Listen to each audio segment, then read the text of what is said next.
Let's get started with the first question is, what company do you work for and why? Hi, so I'm an independent consultant, so my company is called Out of Owls, and I set it up a couple of years ago. I gave it that name because I just didn't want to have my own name as my company name, and it also gives me the freedom to bring in other people and work with some amazing other consultants, other freelancers on projects. Tell us more about your experience and your role in the company. Well, I'm the managing director and the sole person, so I'm an independent trader. I work with various companies. I work on fractional basis as a coach and as a consultant, helping people out to become better product companies and better product managers. What a special area of your responsibility? I'm the only person. I'm not sure where you're trying to go with this. I'm the only person. I do everything. I'm chief bottle washer. I'm consultant. I take care of everything. I outsource my accounting, but aside from that, it's me. What is the special things in your profession and what the points is it difficult? Sure. So product managers have this really, really hard job because you've got a combination of two things going on. You've got a company that wants predictability. They have a business plan. They have a plan for how they're going to get revenue. They have a financial plan of how they're going to achieve it. And that is based on a certain sense of, certainty. You have a high level of confidence saying, if we do this, it will result in something else. And you make your whole plan based on that. And then it's the product manager and the rest of the product development team job to go out and build things that conform to that. That is speculative. And it's iterative. And what you said is going to happen is not necessarily what will happen. So you're in this weird position where everyone else is counting on you to make something happen so that sales can go away and do things, so that the operations can go away and do certain things. And all these things that are written on a spreadsheet will just happen. And life doesn't always work that way.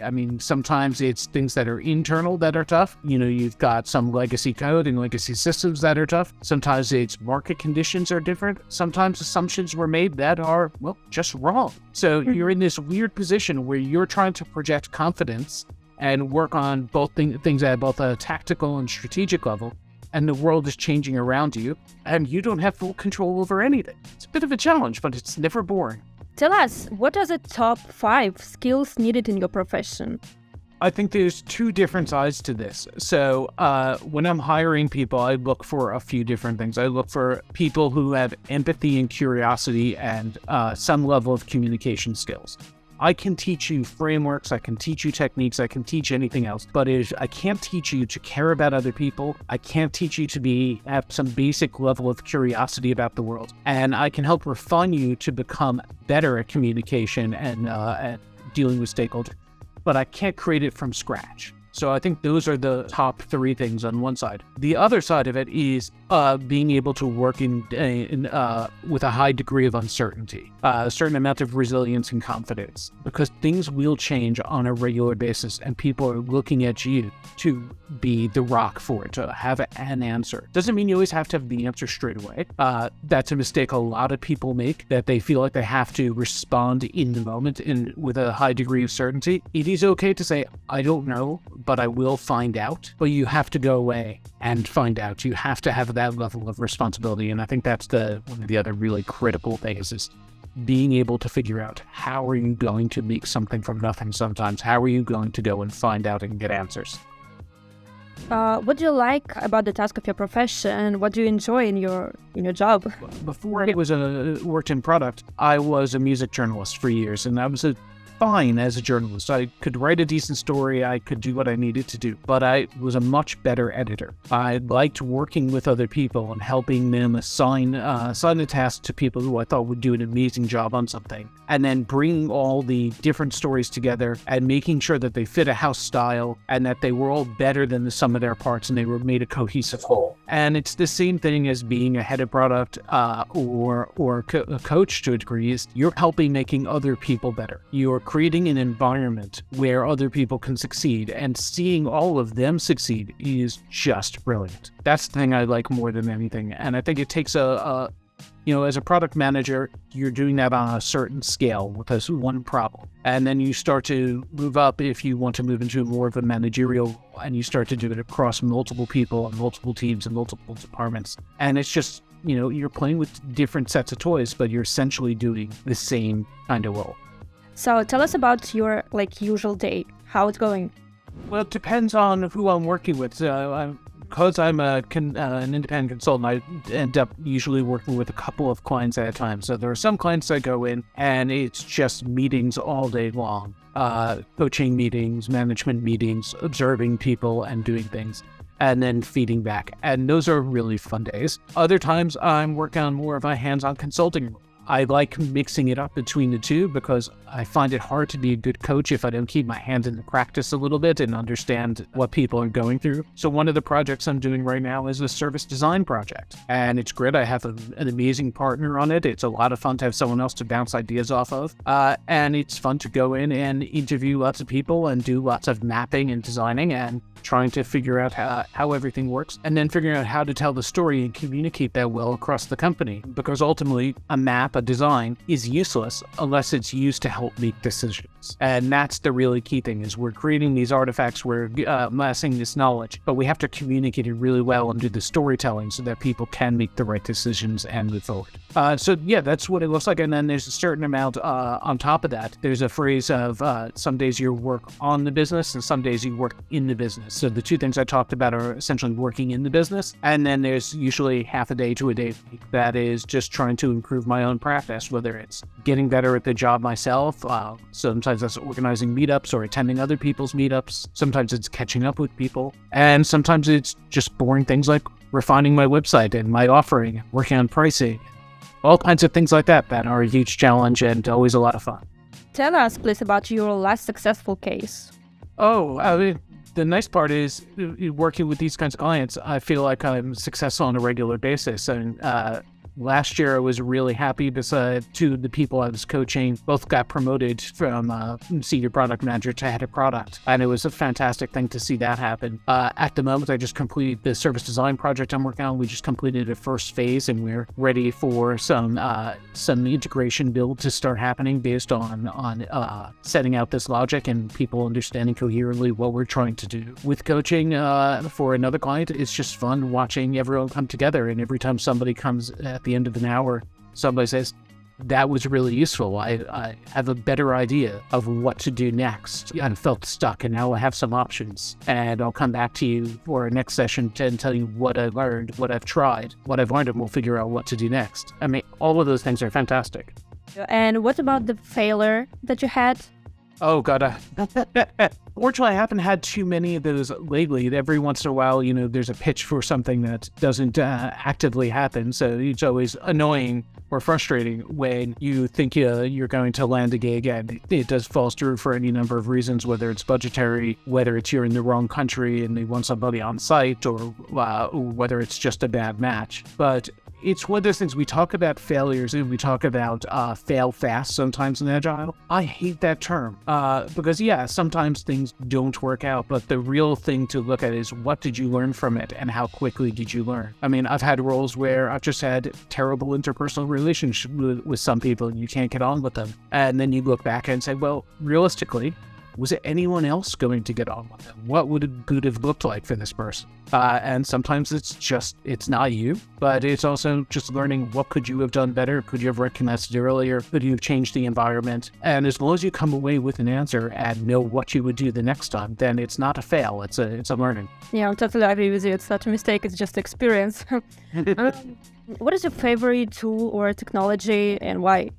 I just think it's fantastic that we can now work remotely in a coherent way. So all the tools that contribute to that, all the video conferencing things are fantastic that make it a decent experience. I've spent way too much of my career where, broadband wasn't strong enough and there wasn't Zoom or Meet or whatever you like. And there wasn't Miro or other collaboration tools to draw together really well. And there wasn't Slack to do asynchronous communication and threading well. It's not one tool.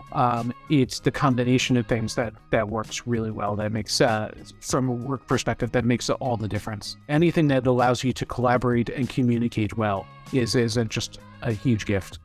What would you recommend as a must-have to learn before going to the first interview? I think you need to know have a pretty good idea of what that company is looking for, and also know that if you don't get the role, it doesn't necessarily have anything to do with you. I was hiring last year and I interviewed somebody and they were fantastic, and I had to give them feedback and say, we are not going to move forward with you. But I also was really careful to tell them, this has nothing to do with you. You're going to be fine. You're going to be successful. You're just not the right fit for this particular company at this time. So my favorite question to go into any interview with is, what is your definition of success? 3 months from now, if you hire me, everything's great. What is better? And what's working differently, and how will you know that you've made the right choice? And if people answer that question and can give you a coherent answer, and it doesn't sound like what you want to do or what your strengths are, it's really good to know that, because it's just not the right match.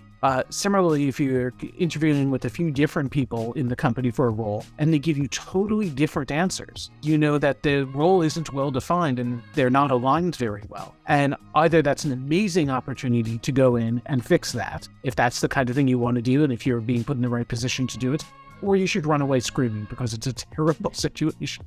What resources do you read? What books can you recommend? Maybe some websites or something. So I'll be cheeky and say the podcast that I help run, The Product Experience, is a fantastic one for anybody who's interested in product management. We interview people at all levels, from people who are early on in their career who have learned something interesting to people who have had many, many years of experience. There's a lot of other wonderful podcasts that I'm not going to mention today. There's some really great books, but actually one of my favorite resources that isn't mentioned as much, it's a free PDF. It's called The 11 Laws of Showrunning. It has nothing to do with product management, but has everything to do with product management. It is about running a TV show, and it's about how to run the writer's room and be a showrunner for an American TV show. It's written by the guy. He was an executive producer on Lost, as well as a number of other shows. So he's a phenomenal writer. It's really entertaining. It's also free, and it's a quick read. But the important thing is everything in there is directly applicable to everything we do. There's a lot of things about know what your story is, know what your mission is, and tell it early and often. Expect different levels of competence from different levels of people. Delegate to tasks as much as you can. Lots of other things like that that are just really wonderful, critical things that we don't talk about when we talk about prioritization frameworks and writing stories and estimation and things like that. These are all the other skills about just how to exist with people that are really critical. The only difference between what he does and what we do is at the end of a TV season, they don't have to maintain legacy code the way we do. So there is a little bit more to it for us than for him, but it's also, it's a fantastically complex thing that he's trying to accomplish, and he writes about it incredibly well. It's really entertaining and valuable. What advice would you give to the people starting out in a project management?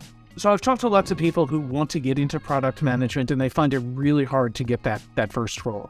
And I think the most important thing is you don't have to have the title to be doing a product job. If you know what the philosophy and attitude is, you can be doing that role as a business analyst, as a delivery manager, in tons of other roles within the team or within the company. And as long as you can then tell people when you're interviewing what you've done and how it's applicable and why you would make a good product manager, about how you've essentially done all the job or significant parts of the job without the title. Or if you have a side project that you are operating as the product manager for and you've learned these lessons, it makes a huge amount of difference. It's also a lot easier to transition into the role within a company than necessarily applying outside the company. So if you can get the title the first time, just by being a subject matter expert and offering things that, say, your company is expanding and they're hiring a bunch of product managers from outside who have no local context. They don't know the company. They don't know the customers as well. They don't know what the legacy and things like that. You know all that, but you don't know some of the other techniques about being a competent product manager. You can then potentially move into one of those roles and help complement the new people on the team. And that's a hugely powerful thing that you can offer to people. Okay, we're finished with our questions. Thank you very much for your answers. It was so interesting listening to you.